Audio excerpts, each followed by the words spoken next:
plane, the sea of electrical fire, which distinguished the first plane, is transformed into the akasha, or burning etheric matter.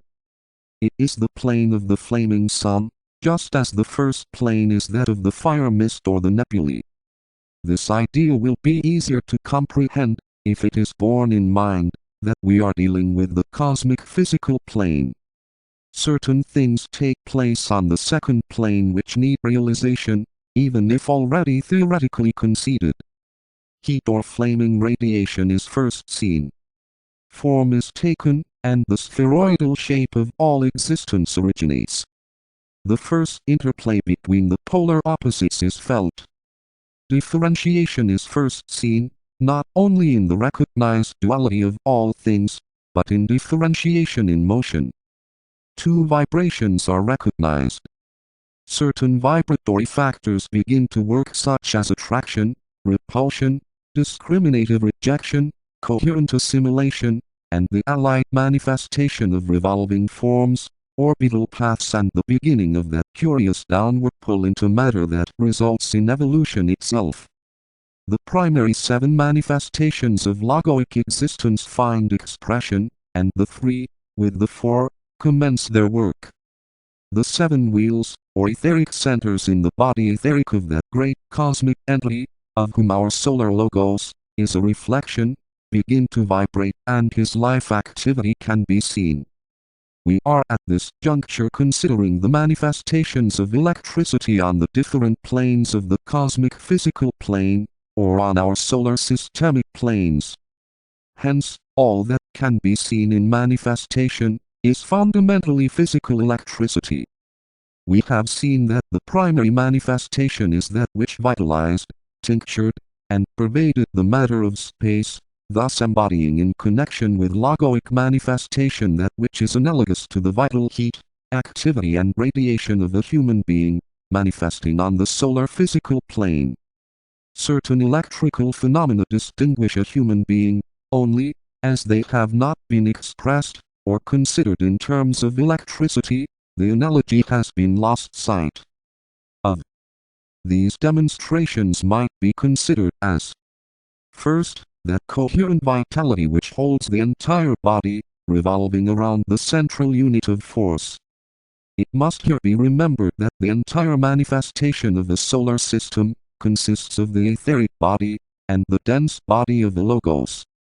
Second, that radiatory magnetism which distinguishes man and makes him active in 2 ways. In relation to the matter of which his vehicles are composed. In relation to the units which form his group. Third, that activity on the physical plane which results in due performance of the will and desire of the indwelling entity, and which in man is the correspondence of the Brahma aspect. These 3 electrical manifestations, vitality, magnetism, and poetic impulse, are to be seen at work in the solar logos, a heavenly man and a human being. They are the objective manifestations of the psychic nature, which, in the solar logos, for instance, we speak of in terms of quality, and call will, wisdom, activity. Therefore, it should be noted here that the first 3 planes of the cosmic physical plane, the logoic, monadic, and atomic planes, are of prime importance and are the basic planes from whence emanate the secondary 4. In other words, the first 3 cosmic ethers embody in a literal sense those 3 entities whom we know as Mahadeva, Vishnu, and Brahma. In a similar sense, these 3 find their densest objectivity in the 3 physical ethers.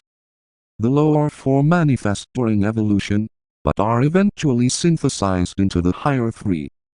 It should be also remembered that on all the 7 subplanes of the solar plane, a process, in connection with electrical phenomena in etheric matter, will parallel all the processes on the major planes. This is easily to be seen on the mental plane, for instance, in connection with man. Theoretically, the absorption of all faculty by the causal body, and the discontinuance of all enforced objectivity in the 3 worlds at the close of the synthesizing period, is conceded. On the other planes it is not so obvious. On the Buddhic plane, the builders on the evolutionary arc, or a large part of the Devi evolution, undergo a paralleling synthesis. On the physical plane, a mysterious synthesis in connection with the spirit of the earth is undergone, and the first three ethers are related to him in a way as yet little understood. We might sum it up thus. First, the balancing of electrical phenomena, or the achievement of synthesis in connection with man, transpires on the three higher levels of the mental plane. Second, a similar process in connection with the heavenly man, transpires on the three higher subplanes of the monadic plane. Viewed in a larger sense, it takes place on the three major planes, the atmic, buddhic, and manasic, just as in the three worlds of human evolution, the physical, astral, and mental. The synthesizing process proceeds on the higher of the three involved. Third, in connection with the solar logos, within the system and not considering his cosmic synthesis, the three higher subplanes of the logoic plane see his final absorption, or abstraction, and the three planes of the three logoi are similarly concerned. It should here be carefully borne in mind that we are dealing with electrical matter, and are therefore concerned with cosmic etheric substance. All matter in the system is necessarily etheric. We are consequently dealing literally with physical phenomena on all planes of the system. In time and space we are concerned with units of different polarity which during the evolutionary process seek union, balance, equilibrium or synthesis, and eventually find it. This electrical interplay between two units causes that which we call light, and thereby objectivity. During evolution this demonstrates as heat and magnetic interaction and is the source of all vital growth. At the achievement of the desired goal, at union, or at one ment, two things occur. First, the approximation of the two poles, or their blending, causes a blazing forth, or radiant light. Second, obscuration, or the final disintegration of matter, owing to intense heat. This can be seen in connection with man, a heavenly man and a solar logos, and their bodies of objectivity. In man this polarity is achieved, the three different types of electrical phenomena are demonstrated, and the light blazes forth, irradiating the causal body, and lighting up the entire sutratma, or thread, literally the path, which connects the causal vehicle with the physical brain. Then disintegration or destruction ensues. The causal body vanishes in a blaze of electrical fire, and the real, man, or self is abstracted from the three world bodies. So will it be seen in the body of a heavenly man, a planetary scheme, and so likewise in the body of the Logos, a solar system. The difficulty in apprehending these thoughts is great, for we are necessarily handicapped by lack of adequate terms, but the main ideas only are those I seek to deal with, and the one we are primarily concerned with in this division is the electrical manifestation of magnetism, just as earlier we dealt cursorily with the same electrical phenomena, manifesting as the activity of matter. Therefore you have 1. Activity. Electrical manifestation of matter. 2. Magnetism. Electrical manifestation of form. 3. Vitality. Electrical manifestation of existence. This is literally, as pointed out by HPB 12422, fire by friction, solar fire, and electric fire. Fire by friction is electricity animating the atoms of matter, or the substance of the solar system, and resulting in the spheroidal form of all manifestation, the innate heat of all spheres, differentiation of all atoms one from another. Solar fire is electricity animating forms or congeries of atoms, and resulting in coherent groups. The radiation from all groups, or the magnetic interaction of these groups. The synthesis of form. Electric fire is electricity demonstrating as vitality, or the will to be of some entity, and manifests as abstract being, darkness, unity, We have seen that electrical manifestation on the first plane caused initial vibration, and on the second its activity resulted in the archetypal form of all manifestation from a god to man, and an atom. On the third plane, which is primarily the plane of Brahma, this electrical force showed itself in intelligent purpose. The will to be, and the form desired, are correlated by intelligent purpose underlying all. This intelligent purpose, or active will, utilizing an instrument, brings us to that most difficult of metaphysical problems, the distinction between will and desire.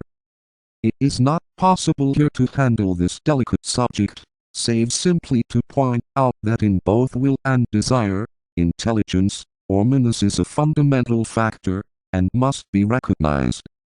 This permeating principle of menace coloring as it does both the will aspect and the desire aspect is the cause of much confusion to students, and clarity of thought will eventuate only as it is realized.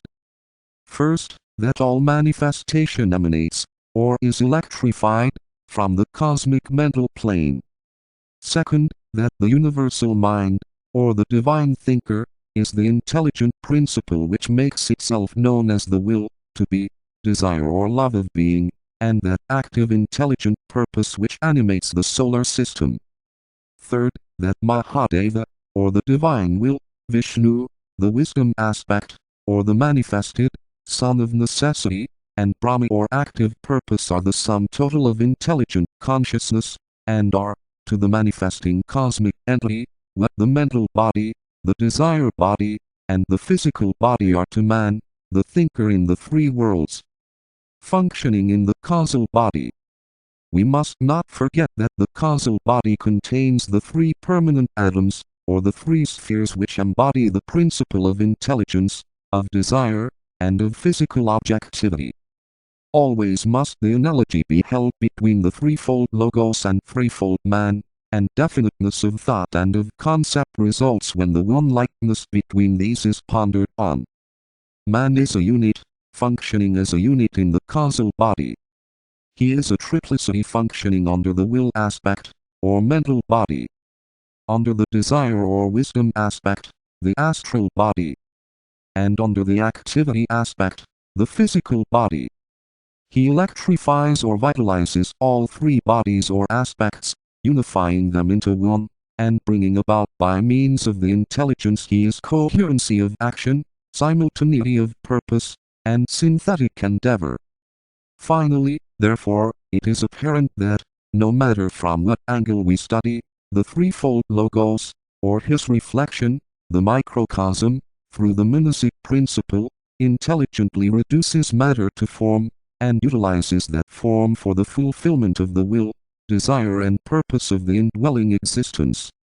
This principle can be seen underlying all three aspects. There is no need here to point out the different triplicities, which can be built upon the basic idea of spirit and matter, linked by intelligence. This has often been done. I but seek to emphasize that intelligence is the main quality of the Logos. That it shows as will, as desire or wisdom, and as activity. And that the reason for this is due to the work earlier accomplished by the cosmic entity, involving cycles which have passed into the dim mist of retrospect, even from the angle of vision of the solar Logos. This developed monastic principle is the intelligent purpose, that is bringing